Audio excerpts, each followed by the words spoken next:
O tema da nossa conversa é qual a responsabilidade ou a irresponsabilidade da igreja com a questão climática.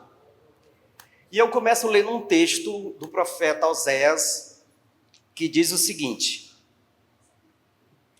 Israelitas, ouçam a palavra do Senhor, porque o Senhor tem uma acusação contra vocês que vivem nesta terra. A fidelidade e o amor desapareceram desta terra, como também o conhecimento de Deus. Só se vê em maldição, mentira, assassinatos, roubos e mais roubo, adultério e mais adultério, ultrapassaram todos os limites, e o derramamento de sangue é constante. Por causa disso, a terra pranteia e todos os habitantes desfalecem, os animais do campo e as aves do céu e os peixes do mar estão morrendo. Parece notícia do jornal de hoje.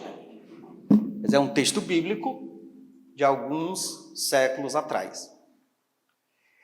E essa é a minha provocação inicial, porque, às vezes, dentro do nosso universo religioso, não só evangélico, mas o universo religioso em geral, por razões óbvias, né? Você não vai pedir que um hospital priorize a alimentação, ou um restaurante não vai priorizar a saúde. Assim, cada coisa tem, cada um no seu quadrado, né? Teoricamente, as religiões, a prioridade dela não é essa. Mas a pergunta é, e o que o texto bíblico nos diz a respeito disso? O texto de Gênesis, que seja mito ou literal, isso é uma outra questão, que a gente vai discutir em outro momento, mas vocês sabem qual é o posicionamento da Bethesda a respeito disso. Nós não temos essa preocupação com essa literalidade desse texto, mas assim, é um princípio bíblico. A humanidade é colocada no jardim para cuidar. E se a criação de Deus tem como proposta o cuidado da terra, alguém errou nesse negócio. Ou Deus errou no projeto, ou a gente errou no cuidado. Então, a pergunta mais ou menos essa. Eu não vou ler o látis do pessoal, tem uns látis imensos aí com uma série de coisas, mas se você quiser se apresentar mais especificamente do seu trabalho, inicialmente eu queria dar 15 minutos iniciais para cada um de vocês, faz uma apresentação geral do projeto de pesquisa e das implicações, e depois a gente abre para a pergunta do pessoal. Tá? Ângela, é com você. Começa com você. Obrigada. Que bom. Bom, boa noite. E estou feliz de estar aqui com vocês, né, essa noite. Agradecer ao Gideão e à Bethesda pelo convite e poder compartilhar os anseios, né, do coração da gente, porque, na verdade, é um anseio. O estudo tem essa coisa, ele provoca isso na gente, né? Ele te enche, ele te dá uma estrutura e você não tem com quem compartilhar muitas vezes. O que nos entristece. A mim me entristece. Você vai tentar dialogar sobre a tua pesquisa e você não acha o foco, não acha quem se interesse por ela, né?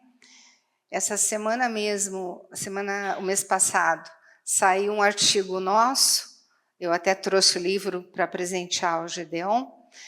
Ele fala sobre, eu trabalho a inteligência, a IA, e a teologia, né, da criação e a não existência mais de Deus.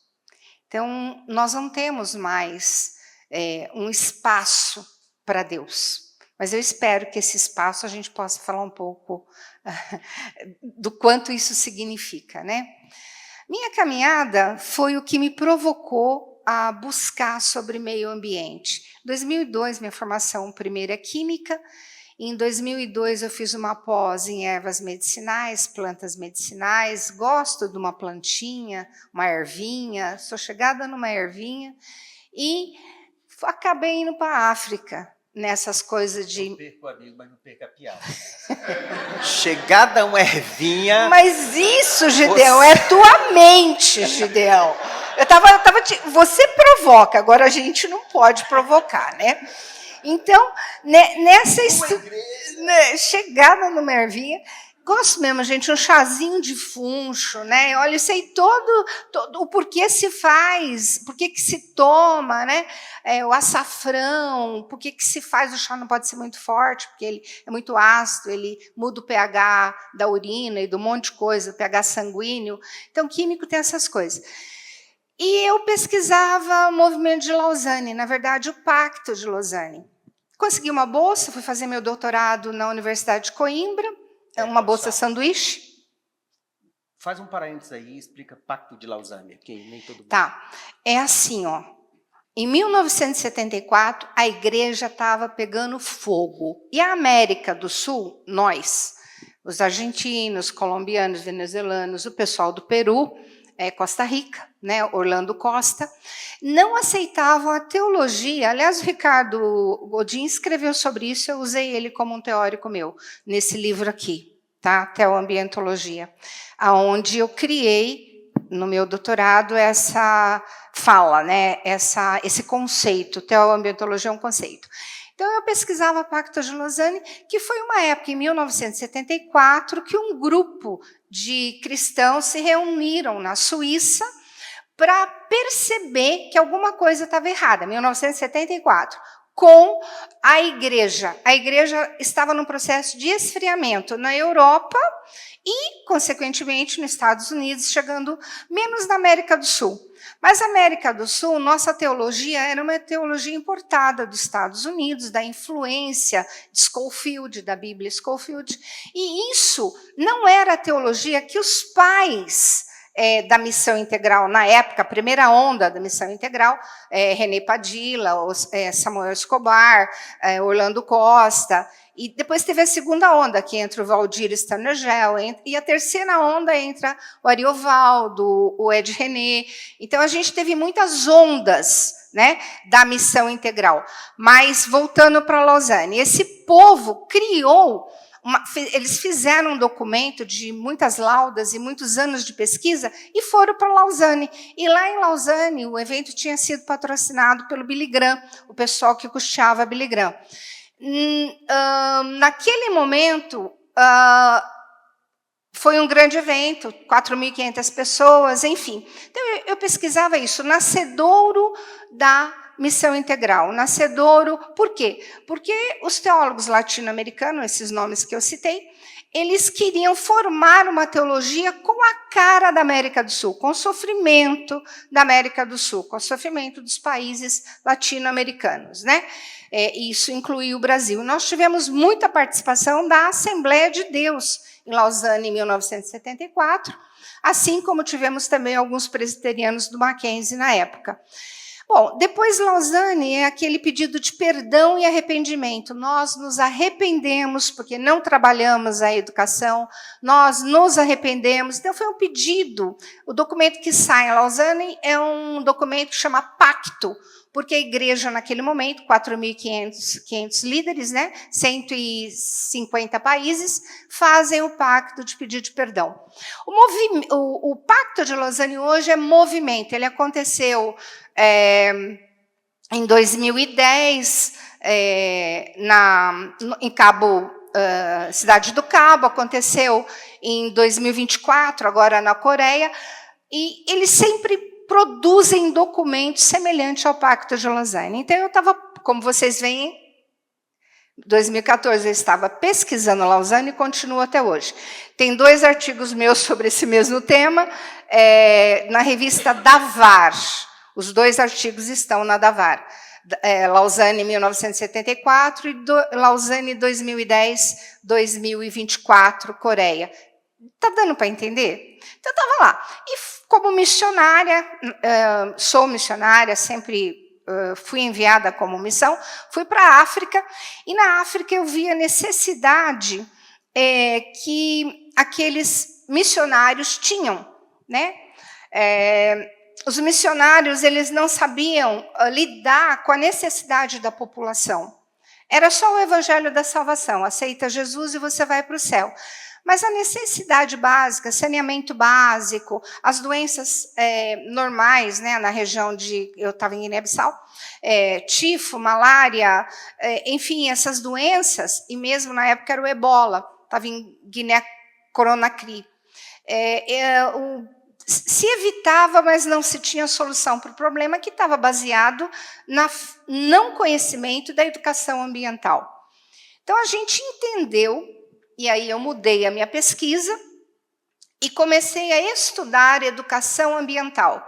E como a educação ambiental conversa com a teologia sistemática, com a escatologia pentecostal, como a educação ambiental conversa com a antropologia bíblica, conversa com a sociologia, a psicologia bíblica, enfim.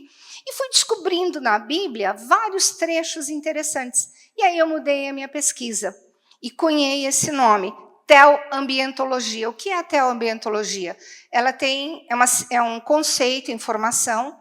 Todos esses artigos que eu escrevo, eu estou constituindo a teoambientologia enquanto núcleo interdisciplinar nas matérias dos currículos dos seminários teológicos, essa é a proposta.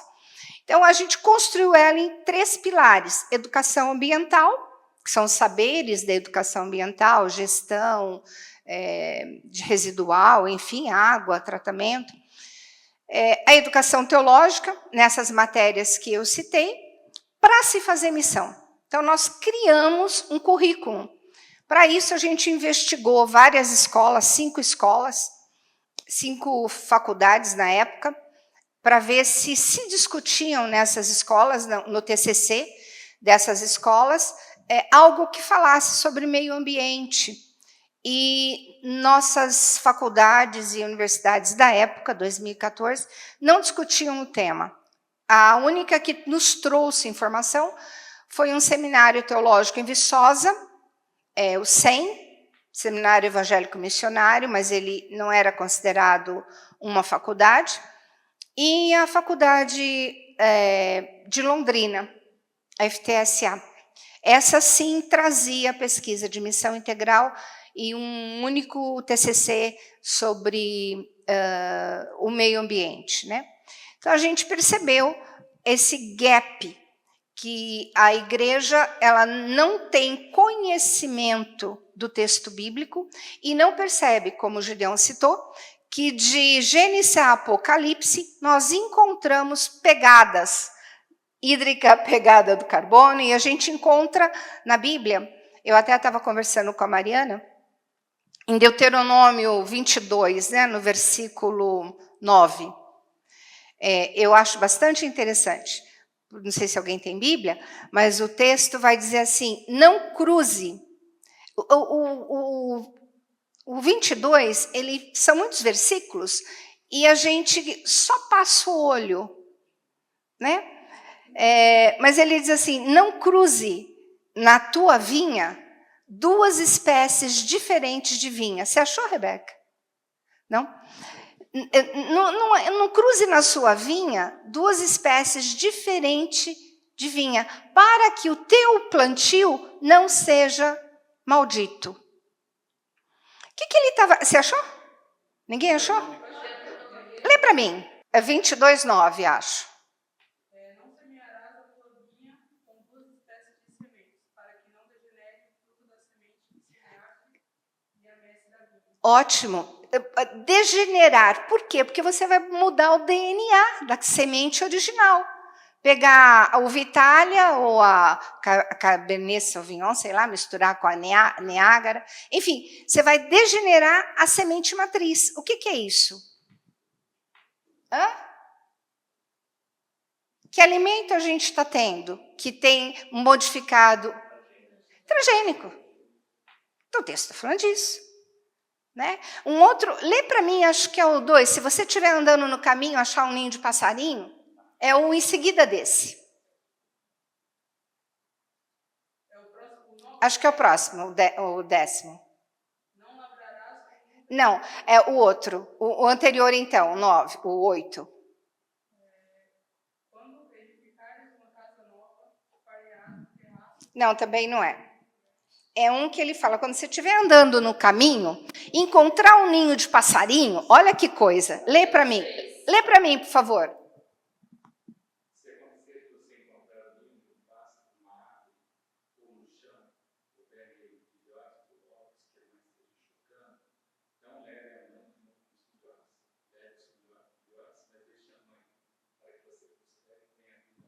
O que ele está querendo dizer? Não acaba que a matriz, né? Você comer a mãe, matou a matriz. Você pode comer o ovinho, você pode comer o filhotinho, mas não come a mãe, porque a mãe vai botar mais ovinhos. E aí não tem extinção de espécie. Você já tinha observado esses versículos? Enquanto nós estamos aqui, quantas pessoas? Alguém havia observado? Então, isso foi chamando minha atenção de uma certa forma, e eu comecei a ver na Bíblia reação química. Eu vou citar aqui para que vocês aprendam a ler Bíblia com o olho de um químico. Salmo 12, eu vou tentar ser rápida. Salmo 12, o versículo 12, é 6? O 6. Tenho 5 minutos, mas já dei aula de química, pronto. O livro, vocês sabem onde comprar, é na Recriar, pede lá para o... Achou? Lê para mim. As palavras do Senhor são puras. Presta atenção. Aí eu fico em pé. As palavras do Senhor são pura. A palavra é pura. O que é a palavra pura? Pura é pura. Pura é pura, pronto. São como prata purificada num forno, 7 vezes refinada. Ó, ele deu a dica. A palavra é pura, mas você tem que purificar no forno 7 vezes. Alguém aqui é ourives ou trabalha com metalúrgica? Tá. A prata, o ponto de fundição dela é 750 graus. Então, a palavra do Senhor vai ser fundida como a prata, 750 graus. Você pega a prata na montanha, misturada com níquel, com todos os óxidos da montanha. Funde, né? Aí, na primeira retirada, quantas vezes que é para fazer isso?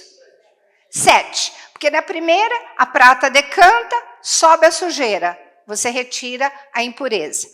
Segunda, 750 graus, a prata decanta, sobe a impureza, você retira. Terceira, a prata decanta, 750 graus, retira a impureza. Quarta, retira a impureza. Quinta, retira a impureza. Sétima, a prata está... O que é uma prata pura sem impureza? Ela não tem mais aquilo que contamina quando ela está ali na terra, na montanha, que são os outros elementos, os outros minerais. Então, a palavra do Senhor é puro como a prata 7 vezes no cadinho. Isso é, a prata pura, ela não oxida. As nossas pratas que oxidam, elas não são puras, elas ainda têm óxidos de outros minerais. Isso é uma reação química. Isso é uma reação química. Né? Então, o texto bíblico ele é rico. Eu citei 4, 5 exemplos, mas a gente poderia andar a Bíblia toda, e isso me cativou, e nós criamos um currículo para tratar disso, de assuntos ligados a reflorestamento, a queimada, e aí a mudança climática, mas meus colegas falam disso. Obrigado. Já fiquem pensando nas perguntas aí, que a gente tem uma química que é teóloga, então pode resolver todos os problemas bíblicos para a gente aqui. Alquimista. Porque a Mariana não tem um pertencimento religioso, então não façam perguntas bíblicas para a Mariana. Mariana é da Fundação Getúlio Vargas, foi indicada para a gente pelo Ronilson, do ISE, e eu também não estou lendo o seu lápis, mas assim, fica à vontade se você quiser apresentar alguma coisa, mas assim, o que me interessa é que ambas vão estar na COP agora em Belém, daqui a um mês. Mariana, muito obrigado. Novo encontro na COP. Bom, boa noite, um prazer estar aqui com vocês. Não sou teóloga, não sou conhecedora, né, do livro bíblico, mas estou aqui para aprender com vocês, então é uma troca. Fico à vontade não só para fazer perguntas, como também para fazer conexões, né? Que eu acho que é a ideia aqui. Eu venho da área social, né? De estudos aí sociais, ciências sociais, psicologia social. O meu tema de pesquisa são as mudanças climáticas, mas eu estudo as mudanças climáticas por uma perspectiva específica, que é de adaptação à mudança do clima. E por que é importante, né, falar de adaptação à mudança do clima?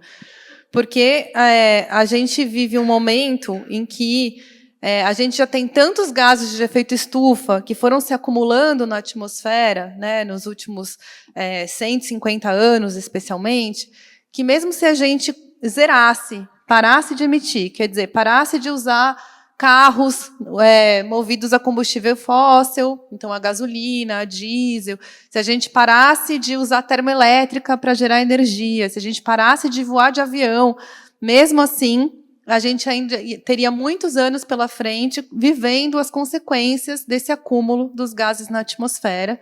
E a gente precisa pensar, então, como lidar com isso sem que os impactos continuem recaindo, continuem afetando, principalmente as populações que foram historicamente vulnerabilizadas, que foram historicamente alijadas de um modelo específico de desenvolvimento. Então, essa vertente, né, dessa agenda de mudanças climáticas, que é a adaptação, ela lança à luz a injustiça crescente que uma crise ambiental traz para a nossa sociedade.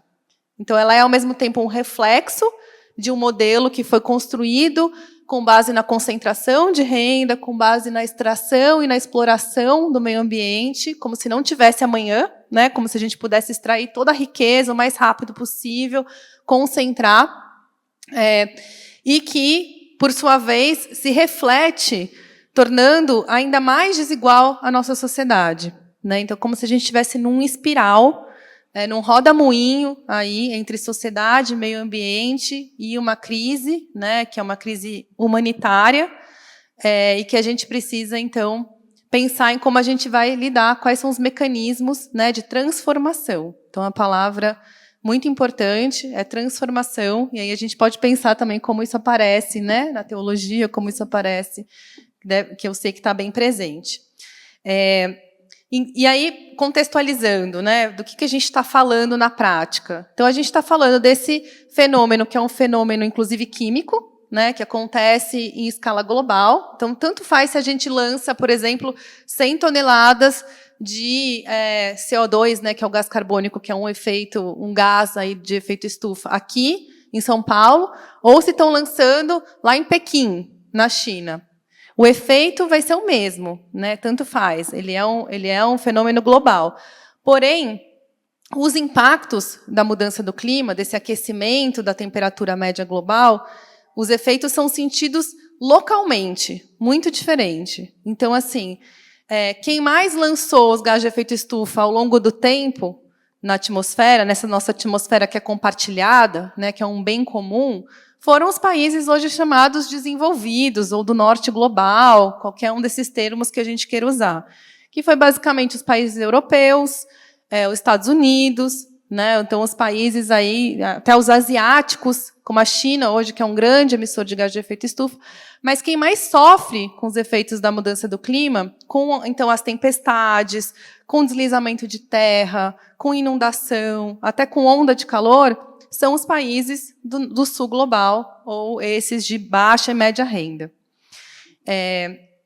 Então, de novo, a gente está falando de um efeito que aumenta a desigualdade. Então, quando a gente pensa em se adaptar, a gente deixa de pensar nesse fenômeno global e a gente começa a precisa pensar no local, no território. O que a gente precisa fazer no território, no nível local, para que as pessoas elas sofram menos com inundações, elas sofram menos com as ondas de calor, né, e assim por diante.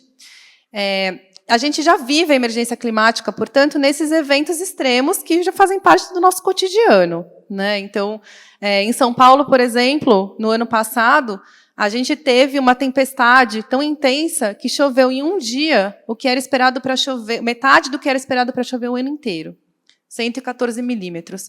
O que é isso? É o chamado evento climático extremo, né? Choveu muito, numa concentração nunca antes vista. E o que aconteceu com isso foi que a cidade ficou intrafegável, né? E aí com inundação em vários territórios, Jardim Pantanal, por exemplo, né? Que é um bairro que historicamente enche mesmo, porque está numa área de várzea ali do Tietê.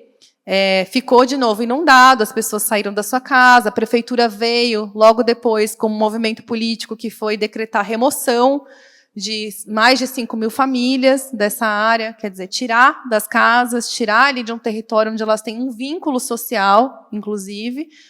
E aí, qual que é a solução para onde essas pessoas vão? Né? E a prefeitura vem com uma coisa que é totalmente desvinculada do território, que é o aluguel social de R$600. Então, a gente segue, né, lidando de uma forma muito despreparada com esses eventos climáticos mais intensos e mais extremos.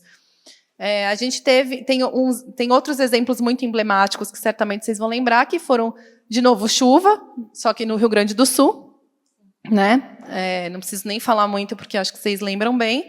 E também seca, né? As secas muito intensas de 2023 e 2024, na região norte, especialmente em municípios, cidades amazônicas, que fizeram com que as populações perdessem sua mobilidade, né, porque elas dependem dos rios para se locomover, e perdessem principalmente a sua segurança alimentar. Então, peixes morrendo em grande escala, as pessoas sem ter acesso, né, a alimentos que vêm de fora, então a logística toda foi interrompida.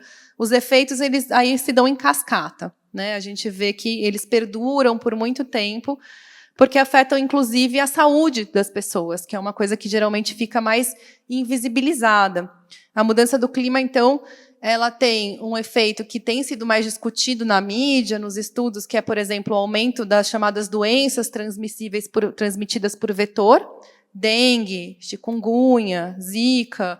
Por quê? Pelo acúmulo de água e pelo aumento da temperatura, basicamente. Mas ela também tem um efeito na saúde mental das pessoas, especialmente das crianças e dos jovens. Tem estudos muito importantes saindo, que a maioria, né, vem do norte global. A gente está começando a ter pesquisas mais consistentes nos países da América do Sul, da América Latina e etc., mostrando que os jovens e crianças hoje, especialmente aqueles que viveram na pele um evento climático extremo, eles sofrem com estresse pós-traumático, um nível de ansiedade muito mais alta e até depressão, e uma depressão relacionada não só ao que viveu, né, esse evento que é traumático, mas também a uma falta de perspectiva sobre o futuro, sobre que futuro é esse, né? Eu falo muito com as pessoas da minha geração ou das gerações próximas, que quando eu era a criança, né, estava entrando na minha adolescência, era muito comum a gente ver aquela coisa de tudo vai melhorar, o Brasil é o país do futuro, porque agora, né, decolou, porque o Brasil com toda a sua biodiversidade. E a gente passou por isso como um voo de galinha, né, como uma época em que a gente acreditava na paz, né, que as guerras mundiais, por exemplo, também iam chegar ao fim. E essa geração de hoje, ela vive a frustração de tudo isso diante ainda de uma crise ambiental que não estava nem nos livros, né, na nossa época, não estava nessa magnitude, a gente não falava a respeito dela. Então, é como se a gente não pudesse, e essas crianças e jovens não tivessem mais como imaginar futuros que mereçam ser vividos. Isso é muito, muito triste, né? Lidar com isso depende de um resgate dos vínculos sociais, das relações sociais, porque e aí a gente pode, né, até voltar e deve voltar ao esperançar do Paulo Freire, que é um esperançar no sentido de não um esperançar passivo, né, no sentido até da depressão que nos acomete, é um mal, né, do nosso tempo atual. É um esperançar que é a ação, é um esperançar que é concretizar uma história diferente, a história que a gente quer que seja contada daqui em diante. Esse esperançar, né, até pela própria obra do Paulo Freire, ele só é possível se a gente pensar junto, se houver uma convergência de um imaginário, uma convergência da nossa fé, da nossa crença, e a partir disso que a gente consiga, então, colocar mãos à obra para construir esse futuro possível. E esse é um papel fundamental, né, da igreja hoje em dia, da fé, essa coisa da comunidade. Aliás, é um dos poucos vetores capazes ainda de mobilizar, especialmente a juventude, diante desse esperançar. Porque a gente vê também um momento em que, diante dessa crise socioambiental que a gente vive, que a mudança do clima é um dos fatores, a gente ainda vê um processo das pessoas estarem cada vez mais individualizadas, atomizadas, né? Então, conectadas só pela rede social, então, que é uma rede social que não conecta de verdade, né? Que fica cada bolha, na sua bolha, replicando crenças, informações, às vezes nem com base na realidade. Então, essa coisa do vínculo social é fundamental. Acho que uma outra questão muito importante de ser trazida é que a adaptação à mudança do clima, ela pode ser discutida, né? Como se adaptar à tecnologia, como adaptar o processo produtivo de uma empresa para que ela consiga sobreviver diante da crise climática. Então, podem ser medidas pontuais, mas tem duas correntes muito importantes, né, dessa área que eu estudo. Uma é da adaptação transformativa, que é um convite, diante dessa emergência, da gente pensar quais são as causas disso, que é um pouco do que eu estou trazendo aqui, né? Como chegamos, onde chegamos, e o que precisa, de fato, ser transformado para a gente não viver mais essa crise, conseguir ter um futuro mais justo, né? Mais equitativo, especialmente nas cidades. E um outro movimento é da transformação, da adaptação profunda, né? Como também é dito, as duas correntes elas são muito próximas, mas a transformação profunda, eu queria trazer aqui 4 elementos, 4 perguntas que essa corrente traz para a gente, né? A primeira delas é ligada ao conceito de resiliência, que é um termo que a gente ouviu falar muito durante a pandemia, né, da Covid-19, e que, por vezes, até perdeu um pouco o seu sentido, ela ficou muito polissêmico, né? Perdeu a força, porque virou algo que ia voltar ao que era antes, mas essa corrente da adaptação profunda, ela provoca a gente a pensar a resiliência como algo, como um movimento de transformação, né? Que é uma pergunta, o que queremos proteger e manter vivo em nossas comunidades e no nosso planeta? O que é essencial? Né? A gente não quer reconstituir um processo, uma infraestrutura, uma tecnologia. A gente quer pensar a tecnologia a serviço de algo que é a essência, que é o que a gente quer manter vivo nas nossas comunidades, na nossa vida, na relação com o meio ambiente. O segundo princípio é o de deixar ir. Que práticas e sistemas prejudiciais devemos deixar para trás? Né? O que a gente não quer mais, definitivamente. Eu preciso ter clareza sobre isso. O quarto é o da restauração. Então, que é da reconstrução de ambientes, culturas, relações mais sustentáveis. E, por fim, o quarto é o da reconciliação, com o que precisamos reconciliar, resgatar e fortalecer. Né? E aí eu quero terminar só essa fala de 15 minutos, que eu sei que meu tempo já foi, com uma outra visão, né? Uma outra cosmologia, que é a cosmologia indígena, que é aquela que a gente... É difícil a gente vivê-la, né, ter uma relação direta com ela numa cidade como São Paulo, mas que está muito presente por alguns pensadores, filósofos, como o Ailton Krenak, não sei se vocês já ouviram falar dele. Uma das obras que circulou muito do Ailton é Ideias para Adiar o Fim do Mundo. E nesse Ideias para Adiar o Fim do Mundo, ele tem muitas passagens importantíssimas, né, desse livro. Uma delas é a seguinte... Ele diz, né, nosso tempo é especialista em produzir ausências, do sentido de viver em sociedade, do próprio sentido da experiência da vida. Isso gera uma intolerância muito grande com relação a quem ainda é capaz de experimentar o prazer de estar vivo, de dançar e de cantar. E está cheio de pequenas constelações de gente espalhada pelo mundo que dança, canta e faz chover. Minha provocação sobre adiar o fim do mundo é exatamente sempre poder contar mais uma história. Então, a pergunta para a gente é, qual é a próxima história que a gente quer contar? E o desafio climático, nesse sentido, nos convida a uma transformação, a pensar uma história que pode ser muito diferente do que a gente vive hoje. Né? E a gente precisa também da arte, da criatividade, para isso, que é um outro canal que a gente precisa resgatar, na minha opinião, né? E fortalecer nesse nosso contexto atual. É muito interessante a riqueza da nossa mesa, porque você tem uma perspectiva bem teológica e bíblica, uma perspectiva mais científica, e vocês têm a oportunidade de fazer essas perguntas. Eu preciso só justificar a questão que na programação estava o Ismael, ele estava doente, ele fez uma operação e ele estava se preservando porque ele vai para a COP também, e ele, com essa coisa, ele terminou não prestando atenção. Eu cheguei aqui, quando eu liguei para ele, ele ficou, mas é hoje? Então, assim, eu justifico isso porque a prioridade dele estava sendo a questão da saúde e assim por diante. E o Daniel é o editor desse livro.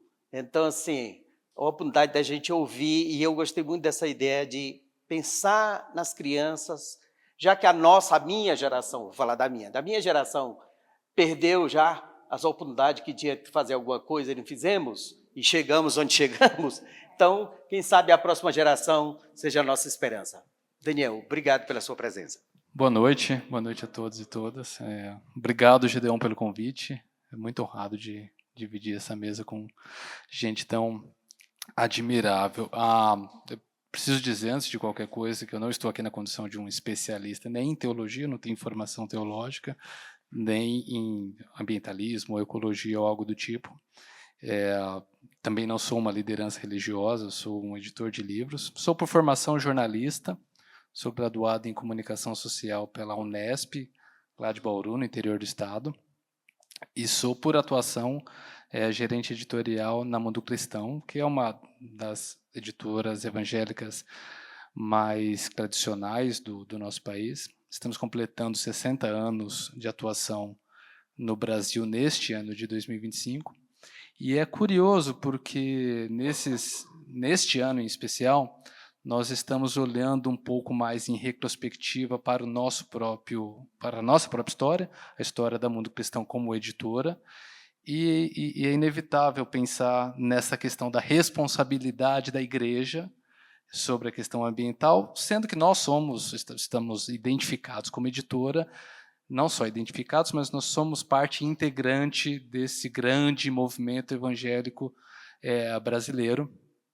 E nós temos tido essa oportunidade de olhar para trás e até fazer uma autocrítica nesse sentido, olhando para aquilo que nós publicamos durante esses 60 anos. Dá para contar, talvez, numa mão, a quantidade de livros cuja temática seja o cuidado com o meio ambiente. Acho que, salvo alguns capítulos em algumas coletâneas de artigos ou algo do tipo, não tem sido um foco da Mundo Cristão, assim como não tem sido um foco da igreja brasileira de modo geral. Editoras, né, também. Isso, modéstia à parte, a Mundo Cristão é uma editora que, de modo geral, tem tido algum pioneirismo em alguns debates dentro da igreja evangélica brasileira. Então, se a Mundo Cristão não publica, dentro desse grande universo de editoras que trabalham dentro dos parâmetros do mercado editorial brasileiro, de fato não é um tema central. E nós estamos tentando recuperar esse tempo perdido com o lançamento desse Guardiões da Criação. Este é um livro que nasceu do coração do meu chefe e mentor, Renato Fleischner, que está aqui. Ele, acho que mais ou menos há um ano atrás, né, Renato? O Renato mencionou essa ideia da possibilidade de um livro para crianças que pudesse não só apresentar a beleza e o encanto dos biomas brasileiros, mas que também pudesse servir como uma espécie de convite para que as crianças, essa nova geração, tomasse parte nesse tão valioso processo do cuidado da criação.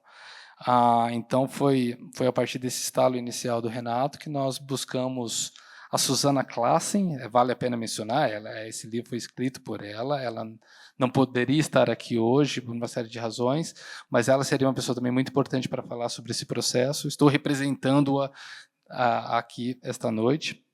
A Susana é uma das profissionais mais talentosas que eu conheço, muito versátil. Ela é um dos principais membros do nosso comitê de tradução da nova versão transformadora, a NVT. Talvez alguns de vocês conheçam, é uma tradução da Bíblia lançada pela Mundo Cristão em 2016, e ela teve um papel fundamental nesse processo, e é também autora de uma série de livros para adolescentes, e escreveu este Guardiões da Criação, acompanhado da Bibi Mizu, que é uma ilustradora também muitíssimo talentosa. que eu acho que quando vocês puderem ver o livro, vocês vão perceber isso, que captou com muita habilidade essa proposta do livro de realçar a beleza dos biomas brasileiros, mas para além desse caráter meramente paisagístico, né, a preocupação da Bibi foi também acentuar a beleza das pessoas envolvidas nesse processo de cuidado da criação, das pessoas e dos animais, dos seres vivos, de modo geral. Claro que são ilustrações pensadas para um público de ensino fundamental, então também as ilustrações têm esse viés, né? Eu acho que a Suzana, em especial, foi muito competente em criar um texto que fosse, ao mesmo tempo, didático, e aqui eu uso esse termo na melhor da acepção da palavra, né, como material voltado à instrução, à formação, à aprendizagem, mas que também tivesse esse esmero artesanal de uma coisa direta, né? Uma coisa não processada, ultraprocessada, como costumam ser muitos textos e livros hoje em dia. Ela trabalhou com essa proposta de guardiões da criação, que pode ser tanto seres humanos quanto animais. Então, temos aqui a Carla Yanomami, o Cirilo e seu filho João, que são 2 quilombolas, temos apicultores de uma comunidade sertaneja, o Antônio, temos estudantes de botânica, como a Júlia e o Irineu, o Joel, que é membro de uma brigada pantaneira, e assim por diante. Mas também temos os animais representando os seus respectivos biomas, como a onça-pintada Olívia, o tamanduá-bandeira Teodoro, a cutia Camila, o mico-leão dourado Miguel, o firão Francisco, entre outros. Então, a ideia era que, com essa parceria entre o texto da Suzana e as ilustrações da Bibi Mizu, o livro conseguisse representar com êxito como e aqui eu vou remeter ao famoso hino de São Francisco de Assis, como as criaturas de Deus Pai podem se juntar no mesmo louvor a Deus, erguer a voz juntas e louvar a Deus numa mesma canção de amor e de cuidado mútuo. Eu acho que o texto, em especial, esse texto é um texto que poderia ser, e acho que deveria ser, lido em voz alta. É um texto que, quando vocês puderem ter a oportunidade de ler, vocês vão perceber que ele tem muitas ressonâncias internas, né? Então, acho que uma leitura desse livro numa sala de aula, numa reunião de pequeno grupo, de igreja, na própria casa, um pai lendo com o filho, com os filhos, eu acho que ele vai ter esse aspecto com essas ressonâncias, esses ecos internos que tem como objetivo justamente integrar a criança nesse canto de louvor à criação. Então, se vocês me permitirem, eu gostaria de ler rapidamente alguns dos parágrafos do livro, que, a meu ver, demonstram isso que eu estou dizendo. Eu queria ter uma voz bonita para fazer jus à beleza do texto, só que teria que ser uma voz poderosa, assim, de um Dorival Caymmi lendo, uma Maria Bethânia, mas na falta dele seria eu mesmo. Temos alguém aí?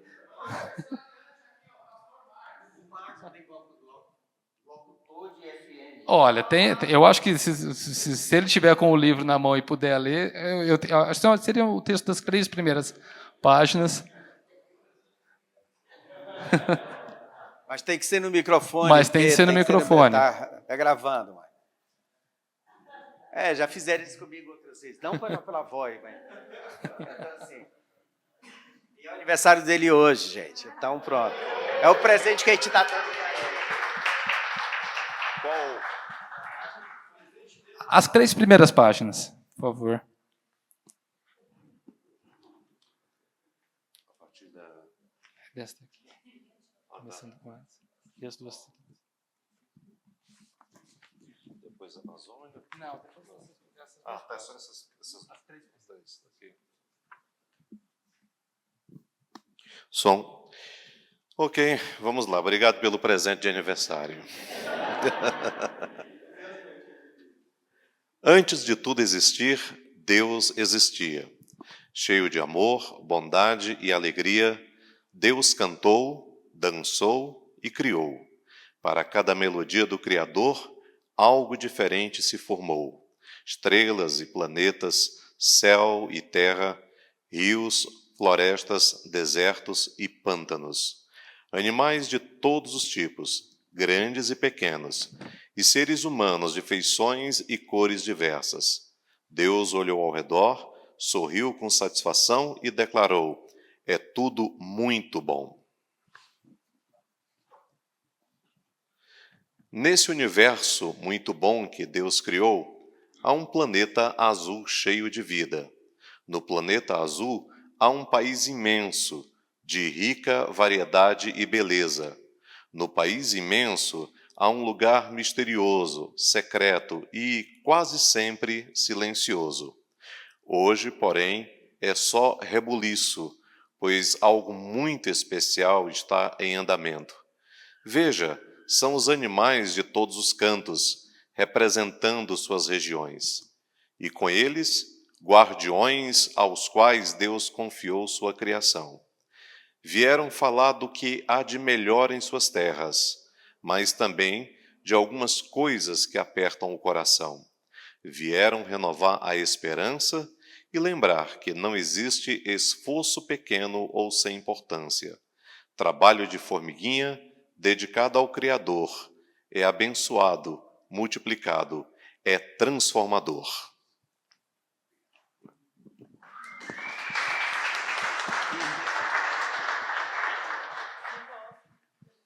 Muito obrigado.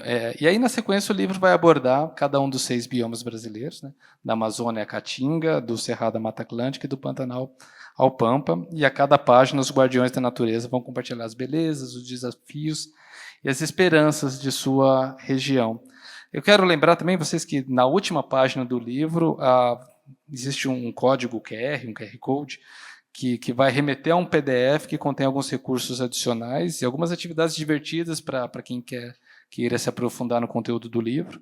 É um material especialmente útil para pais, professores e demais responsáveis que queiram estudar mais a fundo o tema do cuidado da preservação e se engajar na prática em ações de cuidado e preservação dos nossos biomas.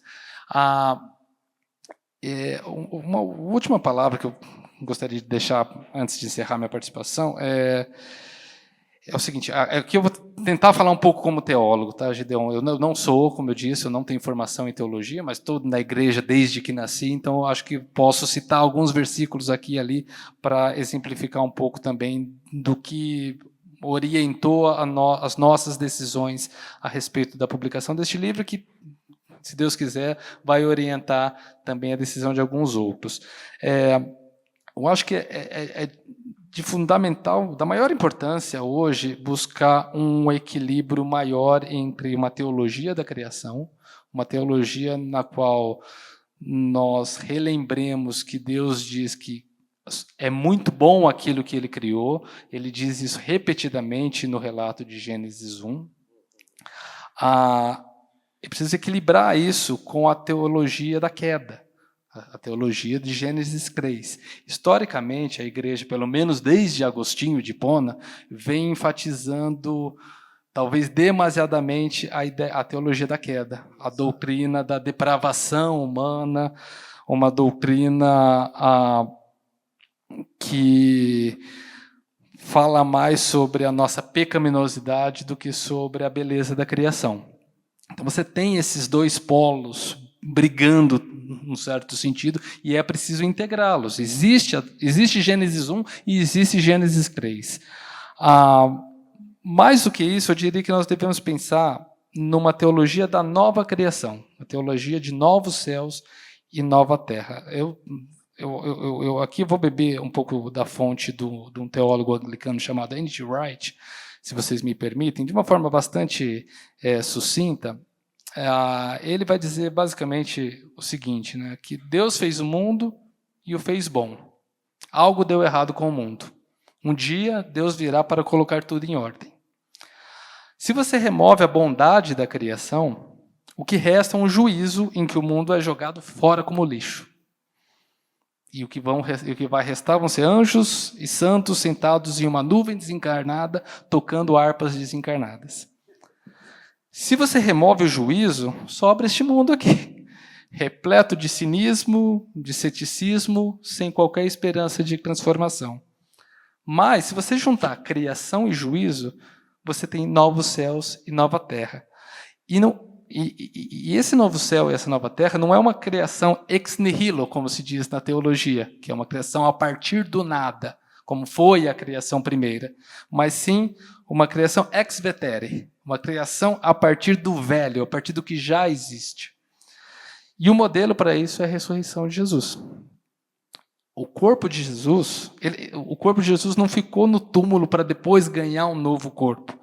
Foi o corpo morto e sepultado de Jesus que foi ressuscitado 3 dias depois, e um corpo que foi reconhecido pelas marcas deixadas pelos pregos e pela lança. A Páscoa, nesse sentido, é o início da nova criação. Então, nós não precisamos esperar por ela já irrompeu. E nós que cremos em Jesus nos tornamos, pelo poder do seu Espírito, não apenas beneficiários dessa nova criação, mas agentes dela.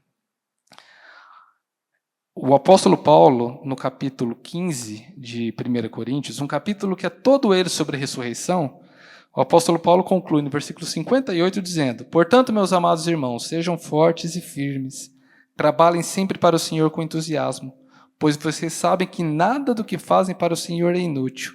Não é interessante que essa exortação apareça no final de um capítulo sobre ressurreição? Porque para Paulo, a ressurreição significa que o que fazemos no presente tem importância para o futuro de Deus. A ressurreição, a recriação de Deus de seu mundo maravilhoso, que começou com a ressurreição de Jesus e continua misteriosamente à medida que o povo de Deus vive no Cristo ressuscitado e no poder de seu Espírito, significa que o que fazemos em Cristo e pelo Espírito, no presente, não é desperdiçado. Vai permanecer e vai ser ampliado no novo mundo de Deus. Como isso acontece exatamente? Não faço ideia. Acho que talvez os teólogos possam nos ajudar a responder isso. O que eu posso dizer, para terminar, é que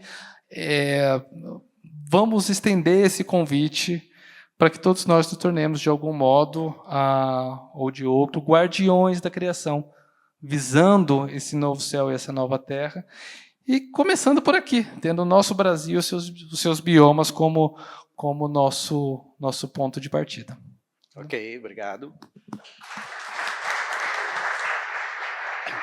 Eu vou fazer inicialmente 2 perguntas, e aí vocês já se sintam à vontade de perguntar.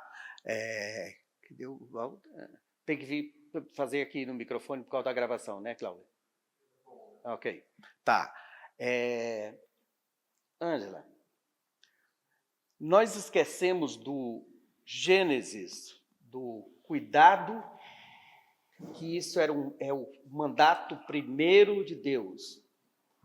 Fala um pouco para a gente sobre essa ideia do Gênesis. Então, eu acho que tudo que foi conversado aqui é muito válido, né? Porém, eu vejo mais o desencanto nesse momento, escatologicamente falando, né? Porque o escatom ele está acontecendo agora. Gênesis traz ali a questão da mordomia. Nós somos mordomos, né? O homem foi criado para cuidar dos seres viventes e de toda a criação. Então, isso a gente denomina como Missio Dei. A missão de Deus ela foi passada para nós, para que a gente exercesse a função de mordomia. Ninguém pode ser um bom mordomo, se não tem conhecimento. E se tratando, por exemplo, dos biomas, o desflorestamento que provoca o aumento de CO2 na atmosfera, as queimadas, né? Quanto mais nós desflorestamos para estarmos criando cabeças de gado, que hoje são 238 milhões de cabeças de gado, cada um consumindo de 45 a 150 litros de água dia. Um data center consome 1 tonelada, uma cidade de 50 mil habitantes de água, para ele continuar fornecendo informações que nós usamos a todo momento com as nossas erras. Então, esse desconhecimento da igreja, como você pode ser mordomo de alguma coisa? Se você não sabe que uma árvore no cerrado, ela tem raiz profunda e ela é baixinha, ali onde pegou queimada em 2019, 2018, 2020, 2022, 2024, e por causa de que vai se ter uma grande fazenda, pecuária, enfim, você é um mordomo que não sabe que aquela árvore demora 6.000 anos para reflorestar. Eu estou falando de renascer o cerrado, é impossível. O tanto de queimada. Então, assim, é muito lúdico o que a gente faz por desconhecimento, é um desencanto e não um encantamento. Nós estamos desesperançados, na verdade. Ou a igreja toma consciência do que é ser mordomia, do que é ser mordomo, ou nós não vamos andar, porque a gente não está falando de mitigação do carbono. A gente tem que falar em parar. E como para, se tudo está na mão de grandes indústrias? Né? Não só da aeronáutica ou dos países do norte global, não estou falando disso. Estou falando, o metano não é mais problema, eu estou falando de mordomia, tá? Eu sou mordomo, então eu tenho que saber que o metano não é um gás problema, porque em 10 anos ele pode ser eliminado da Terra, da atmosfera, metano, 10, 12 anos. O CO2, 100 anos. Como mordomo, você sabe disso?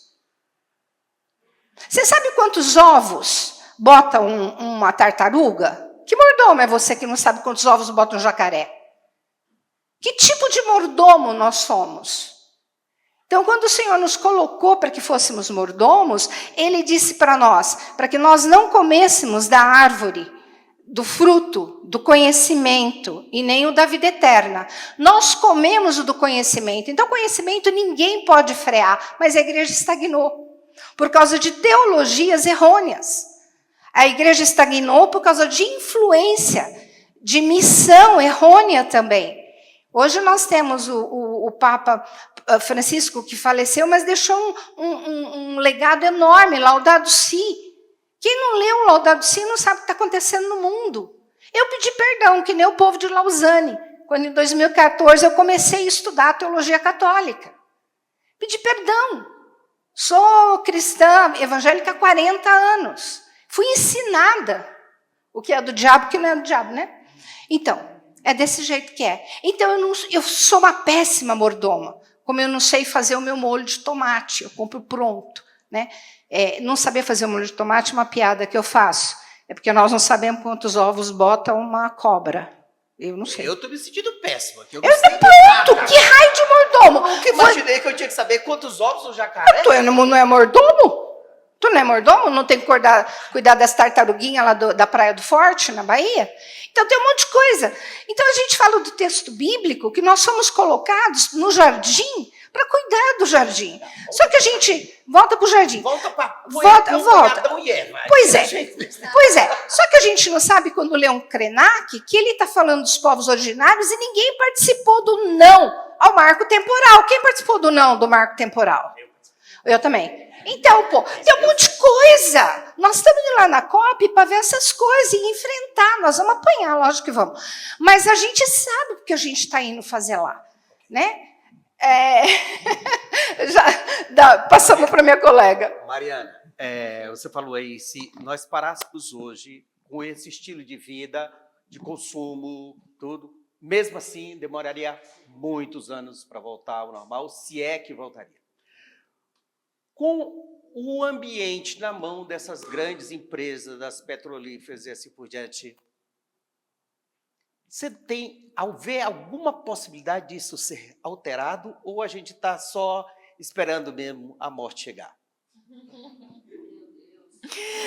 Não, tem possibilidades, tem que ter, né? Tem, enquanto há vida, há, né, esperança, o esperançar. Assim, mas o Petrobras, o que...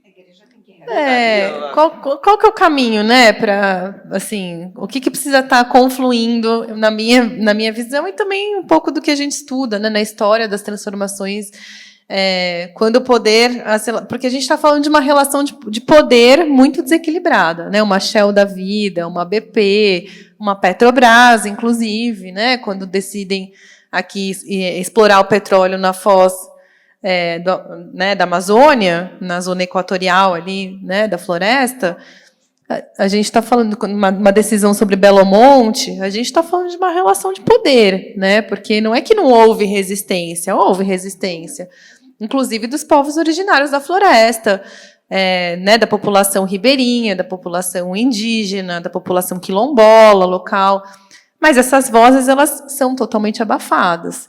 Então, o que a gente precisa? A gente precisa de canais que alavanquem, que dê sonoridade a essas vozes, né? Que elas tenham que ser ouvidas para desgosto dos poderosos, de quem está tomando essas decisões sentado na cadeira ali, né, do VP, da presidência, do conselho de uma grande empresa.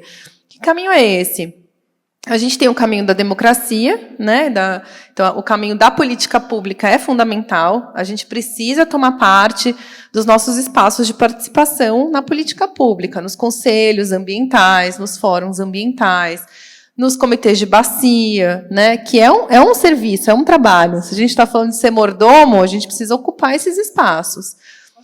O outro caminho é o do movimento social, né? O movimento social que ele está vivo, ele existe, né? Mas ele também, por toda a lei, assim, ele é suprimido, ele é enfraquecido, né? Seja pela cultura de massa, pela grande mídia, seja pelas redes sociais, seja pela própria ação, né?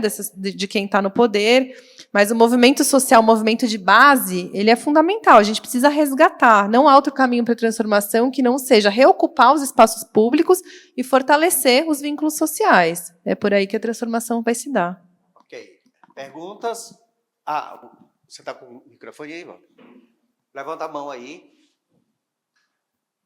O Edir.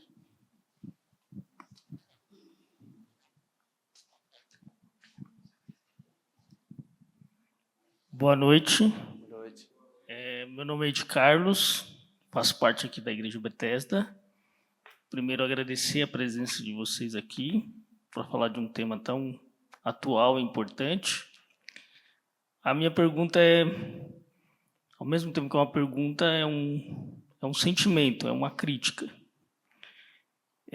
A teologia presente nas igrejas brasileiras, ela é uma teologia muito importada de Norte América, de Europa, que é, ao mesmo tempo, o coração do capitalismo mundial. Esse capitalismo que consome até a última gota.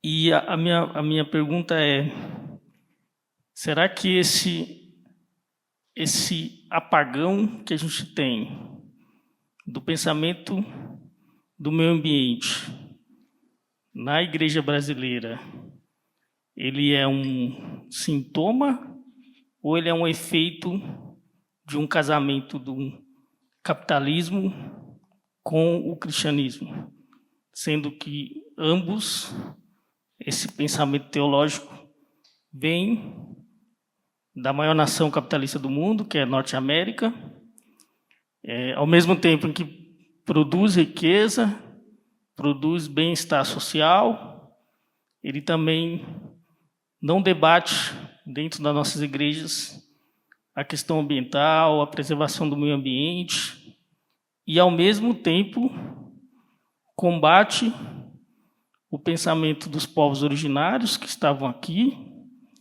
e até mesmo de teologias africanas, indígenas, que estão falando desse assunto há bem mais tempo do que nós cristãos. A minha pergunta é como a gente reverte esse processo a partir da igreja, né?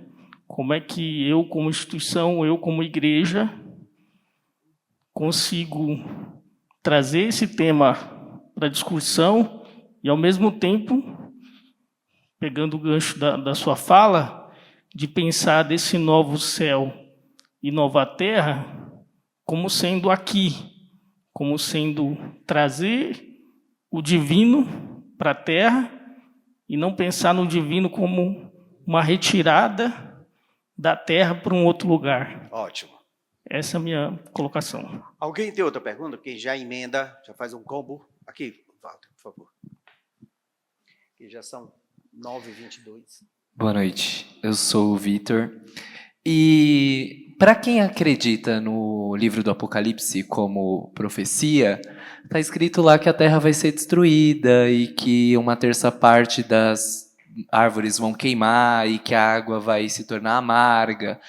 Então, tudo que vem acontecendo não é, na verdade, para se cumprir a profecia? Como que a gente consegue combater esse discurso para quem só quer não cuidar do planeta e falar, putz, mas é isso que vai acontecer, Deus tá escrito aqui.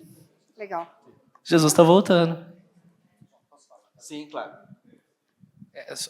Principalmente sobre a primeira pergunta, eu acho que uma coisa que talvez valha a pena levar em consideração é a imaturidade de uma igreja evangélica brasileira que, há 60 anos atrás, compunha 5, 6% da população total do Brasil. Espera-se muito dos brasileiros, espera-se muito da nossa igreja, espera-se muita conscientização, muita capacidade de articulação para uma igreja que é nova, muito nova. Eu não sei todos vocês aqui, mas imagino que alguns sejam cristãos de primeira geração, no máximo, talvez de uma outra geração. Leva tempo para se aprender algumas coisas e se desvencilhar de toda essa influência europeia, norte-americana, de uma sociedade capitalista com outro estilo de vida e tudo mais. Leva tempo, não vai acontecer hoje, não dá para acontecer. Um adolescente, uma criança, eu tenho um filho de 7 anos, eles não vai aprender as coisas tão simples, simplesmente assim, vai levar tempo. Então, alguma medida de compaixão com a própria igreja, eu acho que é um pouco importante. A igreja é o corpo mutilado de Cristo. A igreja não é o corpo desenvolvido, glorificado e triunfante do Cristo no céu. Cristo foi mutilado. E é isso que nós somos sofredores. A igreja está no mundo para sofrer, para ser um exemplo de sofrimento. Não tá, assim, eu acho que temos de ocupar todos os espaços públicos, reivindicar nossos direitos, dizer tudo aquilo em que nós acreditamos, tentar conscientizar os poderosos a respeito disso tudo, mas numa condição de sofrimento. A igreja de Cristo, e isso é interessante, porque o Novo Testamento não nos dá outra possibilidade de entendimento. Quando lemos, por exemplo, o Sermão do Monte, o Sermão do Monte nos mostra uma condição de uma igreja de gente mansa, gente sofrida, gente perseguida e tudo mais. A gente está meio sofrendo porque a gente está se vendo num cenário em que é o oposto disso. A nossa igreja não é mais uma igreja de sofrimento, a nossa igreja está ocupando grandes espaços. Isso vai gerar uma série de controvérsias e dificuldades que o tempo talvez ajude. Eu prefiro ter esperança. Eu prefiro ter esperança de que, de algum modo, e eu estou falando aqui exclusivamente da igreja, não dos assuntos cujos especialistas estão aqui. Mas eu acho que, do ponto de vista da igreja, eu tenho sempre esperança na igreja. Sempre vou ter esperança na igreja. Eu vou dar continuidade à fala do Daniel. Eu iria mais para Humberto Eco. Quem pega o texto se adona do texto e faz dele o que quiser. Então, aí nascem esse monte das teologias, das quais a gente até sabe, né? Teologia, essas que contaminam e trazem ensinamentos errôneos para dentro da igreja. Ou a gente vai para Weber, sabe que tudo começou ali com o protestantismo e a ética do espírito capitalista, né? Isso, que ele começa a trazer quando que entrou o início do capitalismo via igreja. Nós apoiamos. E hoje a gente não consegue arrumar essa cacaca, né? Mas se você olhar aqui, e eu acredito no novo céu e uma nova terra, acontecendo, porque o próprio Mateus vai dizer, é chegado a vós o reino de Deus. Então, nós temos uma leitura escatológica bastante influenciada pelos norte-americanos, né? É chegado a vós o reino, ele está falando de Cristo no nosso meio. Então, a transformação em nós ocorre enquanto igreja, porque Cristo nos transforma.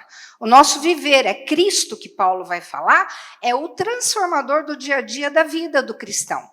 Tanto é que, em Romanos 8, o próprio Paulo vai dizer que a ardente expectativa da criação, ninguém vai ter ardência expectativa lá no céu. Eu vou morar com Deus, eu vou morar com o céu. Não, o texto diz que ele vai vir tabernacular. Vai haver um encontro nesse tabernáculo. E tabernáculo é o sucá. O que é o sucá? É a colheita. É a colheita maior de Israel, porque você está em outubro. Então, é um mês onde você tem uma colheita para guardar para o inverno. Ele vai vir tabernacular. Nesse tabernáculo, a ardente expectativa da criação aguarda a revelação dos filhos de Deus, que está sendo revelado para nós hoje. Nós somos péssimos mordomos. Não vamos nos iludir. Nós temos que mudar, sim, a teologia? Sim, mas tem que começar da onde? Da educação. Uma educação, seminários teológicos, tem que ter uma nova leitura. A nossa hermenêutica está equivocada. Vamos para o texto. O texto vai ser liberal porque ele vai trabalhar Apocalipse enquanto promessas a serem cumpridas, mas existem vertentes teológicas que defendem, e eu também, que Apocalipse já aconteceu, não é uma coisa que vai acontecer. Então, assim, do que nós estamos falando? Tá? Você pode chegar a uma conclusão estudando. Então, só para fechar, Gideão, a ardente expectativa da criação, isso é, da natureza, aguarda a revelação dos filhos de Deus. Então, nós não entendemos, mas se Cristo já está aqui, se o Espírito já me revela, já me dá discernimento, me dá sabedoria, me traz todos os dons, o que está faltando? Atuar, né? Pois a criação está sujeita à vaidade. E essa vaidade é uma palavra que a gente tem que trazer bastante estudo sobre ela, né? Não voluntariamente. Então, ela está sujeita à nossa vaidade, não porque ela não foi voluntário, nós a forçamos, nós estamos forçando, nós estamos tirando minério na terra, e o Brasil tem mais 40 anos só de ouro, nesse livro eu falo isso, 130 anos de níquel, e aí tem outros que defendem que a terra é renovável, só que não.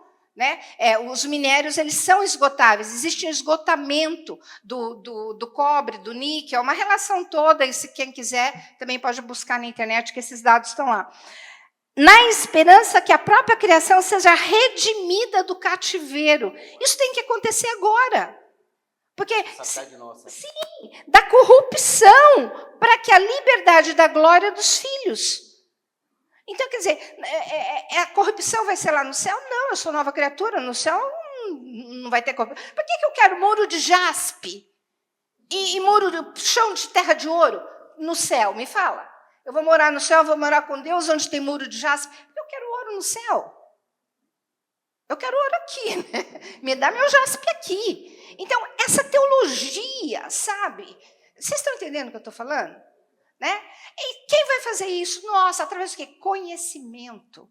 Conhecimento. Procurem bons teólogos, né? Está aqui um que pode te ajudar. Pode não ser teólogo, mas pode explicar um monte. Né? A gente tem muita gente boa. Tem gente ruim, mas tem gente melhor. Tem mais bom do que ruim no meio do caminho aí. Para quebrar o clima aqui desse ambiente tão acadêmico, eu lembro que uma vez em sala de aula, viu? Me perguntaram, Gideão, você acredita que o Apocalipse já está presente ou já passou? Não sei o quê. Eu falei, olha, o Apocalipse tem duas bestas, né? Mas se foi só por duas bestas, nós já ultrapassamos muito o Apocalipse. Porque não tem só duas bestas. Gente, já vai 9h30, nosso tempo regulamentar. Assim, é a minha forma, que quando a gente não sabe responder, a gente avacalha e fica bom. Considerações finais, tá? São 9h30. Vocês... Diga. João, na verdade, eu só queria fazer mais uma pergunta, posso? Se vocês me permitem. Eu sou o Jorge, boa noite. Estou muito curioso para saber como tem sido o preparo de vocês para a COP30. Boa. Quais são as expectativas de vocês para o evento e o que pode ser gerado a partir dele? É aberta, mas... Eu vou falar, depois o pessoal tem oportunidade. Eu faço parte de um grupo que chama Renovar o Nosso Mundo. Não sei se alguém aqui conhece. O Gideão, eu sei que sim, né? Que ali está todo mundo ligado a meio ambiente. Qual o trabalho da Renovar? É levar às igrejas um pouco disso que a gente discutiu. Fé no clima, fé no meio ambiente, enfim, fé na teologia da criação. A gente trabalha a fé com o momento histórico, mudança climática. O que a fé pode ajudar na mudança climática? Só orar não vai resolver, né? Eu vou ter que trabalhar permacultura, eu vou ter que trabalhar um monte de coisa. Enfim, então, esse grupo da Renovar, ele tem, através da Chair Found, ele tem dado cursos semanais para nos preparar, que nós vamos encontrar lá. Por causa da dimensão do evento, né, da grandiosidade do evento, no Brasil, menos países ainda já se comprometeram em vir, do que nas COPs anteriores, mas eu acho que isso tende a aumentar, também por conta da nossa questão estrutural e das mídias serem muito negativas com respeito a Belém, a não estrutura para recepção, né? Mas eu tenho recebido, não sei o pessoal, aulas sobre o que nos aguarda lá. Né? Estamos com dificuldade. O que são essas aulas? A dimensão, as discussão na sala maior, as discussões em GTs menores, como você articula, como aqui nós descobrimos que vamos os 3, então a gente vai trocar o WhatsApp para tentar se encontrar lá, tentar fortalecer as ideias que estamos levando. Eu estou levando um projeto que é com algas marinhas, que eu acredito no potencial das algas marinhas para ajudar em reverter o CO2 da atmosfera, porque ela sintetiza o oxigênio, né? Então, fazer com que populações ribeirinhas venham cultivar algas. Então, estou levando um projeto para apresentar também. Obrigada. Obrigado pela pergunta, que ela, inclusive, serve para o pessoal fazer as considerações finais, e eu não preciso nem fazer pergunta, eu fazer finalização. Já vou emendar, então, né? Essa COP, eu acho que a pergunta tem muito a ver com, acho que a mensagem final, as mensagens finais, porque é uma COP, inclusive, que a presidência, né, a presidência brasileira da COP tem falado, tem produzido cartas, né? Já publicou algumas cartas que são documentos curtos em que a presidência do Brasil diz o que é mais importante, o que precisa acontecer. E não é à toa que é uma COP na Amazônia, né? Uma COP na Amazônia porque as emissões que geram o efeito estufa que a gente lança na atmosfera aqui no Brasil, a maior parte vem do desmatamento, né? Então, que é justamente como a gente chama da mudança do uso da terra. A gente corta a floresta para produzir gado, a gente corta a floresta para produzir soja, a gente corta a floresta para minerar, e com isso a gente lança um montão de gás de efeito estufa na atmosfera, que é esse que dura mais. Então, o que a gente precisa fazer é encontrar atividades ou fortalecer atividades que gerem renda local para esses povos, né, comunidades amazônidas, e que fortaleçam também um papel que essas comunidades já vêm cumprindo historicamente, que são os guardiões da floresta. Os guardiões da floresta históricos são esses povos originários, né? Então, a COP tem muito disso, da gente discutir que modelos alternativos são esses, né, que chamados modelos de desenvolvimento, que distribuam renda, que gerem riqueza local e que a riqueza fique lá. E uma outra questão, que é um pouco da minha missão na COP, é tudo que a gente constrói de baixo para cima como soluções, como caminhos, né, justamente nesse movimento de resistência e transformação, que vem também, por exemplo, das políticas públicas locais, da gente fortalecer os planos diretores das cidades como caminho para a gente pensar coletivamente essa infraestrutura urbana que precisa ser fortalecida justamente nas áreas periféricas. Então, isso é um pouco da discussão que se encontra com uma discussão que vem de cima para baixo, que é muito quente, que é do financiamento climático, né? Que são aquela tentativa de chegar em 1,3 bilhões de dólares que precisam ser investidos na agenda de clima, uma discussão de onde vem, quem paga a conta, que é a mesma discussão sobre justiça, só que em vez da gente falar dessa justiça cotidiana, da injustiça cotidiana, a gente está falando também dessa injustiça no nível acima, no nível dos países ou das partes, né? Que também vai ser discutido sempre na COP. Por fim, um último ponto importantíssimo, que é emblemático no sentido da resistência, né, daquilo que quer perdurar, que a gente não consegue mudar, que é a questão, de novo, dos combustíveis fósseis. Porque se no Brasil a nossa contribuição maior é do desmatamento, nos outros países, na maior parte do globo, a mudança do clima ela é principalmente gerada pela queima dos combustíveis fósseis, né, e que gera aí um recurso do capitalismo que faz a máquina girar. Historicamente, nas últimas COPs, quando a gente chega na iminência de ter um texto forte, né, aquele texto que sai da conferência, com uma produção máxima da conferência, o entrave sempre é nessa questão dos combustíveis fósseis, né? Os países que são os maiores produtores não querem assinar nenhum acordo, nada que tenha um comprometimento com o fim dos combustíveis fósseis, sempre fica amenizado. Há uma expectativa de que nessa COP finalmente haja um compromisso global, coletivo, de fazer uma transição, que é uma transição energética, mas que vai muito além da energia, né? Uma transição que vai puxando outras camadas aí de transformação.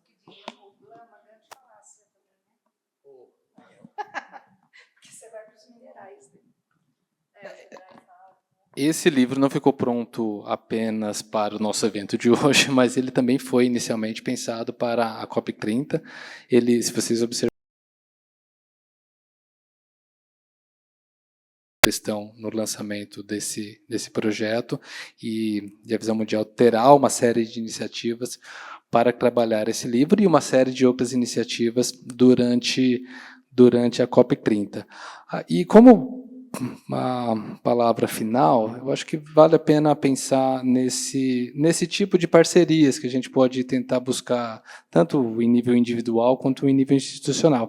A Visão Mundial é uma ONG cristã, a maioria de vocês deve conhecê-la, mas às vezes é importante se filiar ou se juntar a uma ONG não cristã. A igreja tem sua importância, mas, às vezes, o melhor papel que nós podemos fazer é nos juntar com uma instituição que não seja cristã de modo nenhum. Eu estive na Praia do Forte esse final de semana, no Projeto Tamar, e que coisa mais linda que é o Projeto Tamar. Que coisa espetacular que é aquilo, né?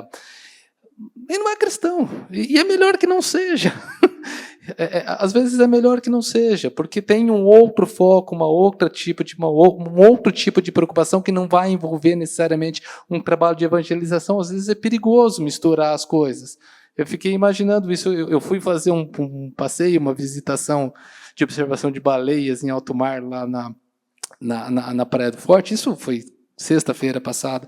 E eu fiquei pensando, se é uma ONG cristã cuidando daquilo, não sei se eu devo dizer isso, mas assim, a impressão que dá é que assim, teria aquele momento que teríamos que orar e teria um falatório evangélico que tornaria aquele assombro diante da natureza banal.